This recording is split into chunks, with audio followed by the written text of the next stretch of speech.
প্রিয় দর্শক, আপনাদের প্রিয় অনুষ্ঠান জীবনের গল্প নিয়ে উপস্থিত হয়েছি এক অসহায় নারীর সামনে।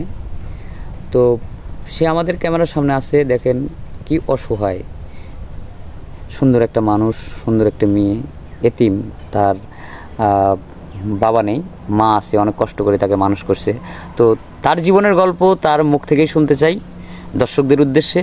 আসসালামু আলাইকুম আপু, কেমন আছেন? ওয়ালাইকুম আসসালাম, ভালো আছি। ভালো আছেন না? এর আগেও তো আমাদের ক্যামেরার সামনে আসছিলেন, তো কোনো সাড়া পেয়েছেন? এখন পর্যন্ত কোনো সাড়া পাননি। আপনি নীরবতায় প্রমাণ করেছে যে আপনি এখনও কোনো সাড়া পাননি। তো আবারও আমরা পুনরায় আগের ভিডিওর প্রশ্নে চলে যাই। প্রথমে হচ্ছে জানতে চাইবো, কারণ দর্শকও জানতে চায়, আপনার বাড়ি কোথায় এবং আপনার নাম কি, আপনার ফ্যামিলিতে কে কে আছে? আমার বাড়ি চাঁদপুর। বাড়ি চাঁদপুর। আপনার পরিবারে কে কে আছে?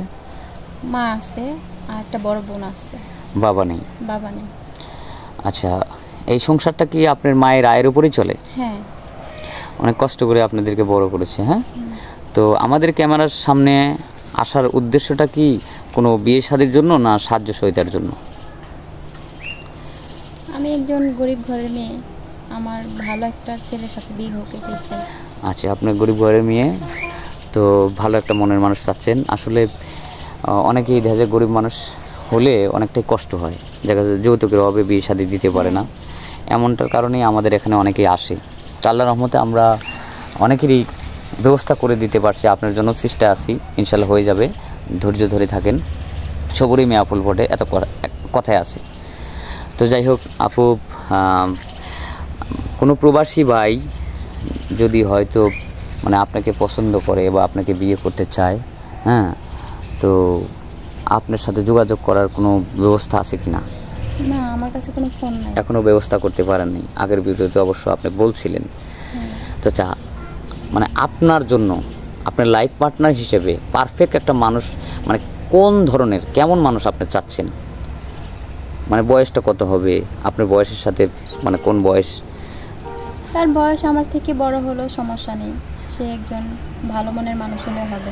মানে আপনার কাছে ছিল বয়সটা কোনো ফ্যাক্ট না, বয়সটা কোনো ম্যাটার না, ম্যাটারটা হচ্ছে যে একজন ভালো মানুষ। তো ভালো মানুষ কিভাবে বুঝবেন? এটা কিভাবে বুঝতে পারবেন যে একজন ভালো মানুষ? তার সাথে কিছুদিন কথা বললে আপনি বুঝতে পারবেন যে সে একজন ভালো মানুষ। বয়স হোক 40-45, তাতে আপনার কাছে কোনো এটা সাবজেক্ট না, শুধু আপনার দায়িত্বটা নিতে পারলেই হলো। আচ্ছা, আপনি কেমন ফ্যামিলি চাচ্ছেন, যৌথ ফ্যামিলি না সিঙ্গেল ফ্যামিলি? মনে করেন কোনো ভাই আপনাকে বিয়ে করলো, তার পরিবার আছে, মানে যৌথ ফ্যামিলি, বড় পরিবার আছে, যৌথ ফ্যামিলি চাচ্ছেন। সিঙ্গেল ফ্যামিলি কেন চাচ্ছেন না? অনেকেই তো আছে স্বামীর ঘরে গিয়ে সে সিঙ্গেল পছন্দ করে, যে শুধু স্বামী আর স্ত্রী থাকবে, একটা বাচ্চা থাকবে, মানে তার শ্বশুর শাশুড়ির মানে সেবা যত্ন সে করতে চায় না, স্বামীকে নিয়ে সুখী থাকতে চায়। কিন্তু আপনার এমনটা কেন? আমি সবাইকে নিয়ে থাকতে চাই। সবাইকে নিয়ে থাকতে চান, সবাইকে নিয়ে ভালোবাসেন, কারণ বাবা মা যেহেতু আছে, মানে শ্বশুর শাশুড়িকেই তার আপনার বাবা মা হিসেবে তাদের সেবা যত্ন করে আমার বাবা নেই থাকতেছেন আর কি। আচ্ছা, এখন হলো দেখা গেল কি যে আপনার একজন প্রবাসী ভাই আপনাকে বিয়ে করলো, বিয়ে করে রেখে প্রবাসে চলে গেল। তো এই সুযোগের মানে হয়তো স্বামীর সাথে সময় না পাওয়ার কারণে কারোর সাথে পরকীয়া লিপ্ত হবেন না তো?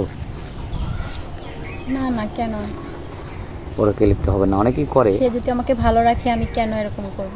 আচ্ছা, না অনেকেই করে, তো এরকম করেন না। অনেকেই তো বলে যে করি না, কিন্তু এটা করা ঠিক হবে না, কারণ সে বিশ্বাস করে আপনাকে রেখে যাবে, তাই না?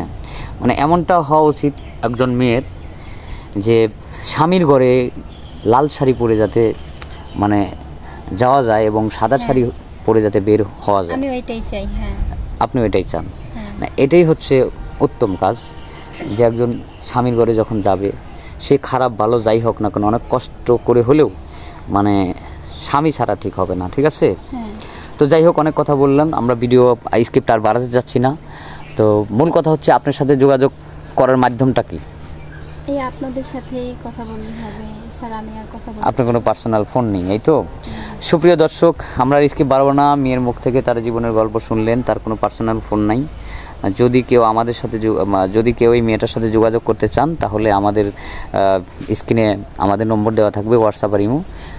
যদি যোগাযোগ করতে চান তাহলে কেউ অযথা ভিডিও কল দিবেন না, অডিও কল দিবেন। আর সেই সাথে সুস্থ থাকবেন, ভালো থাকবেন। আল্লাহ হাফেজ।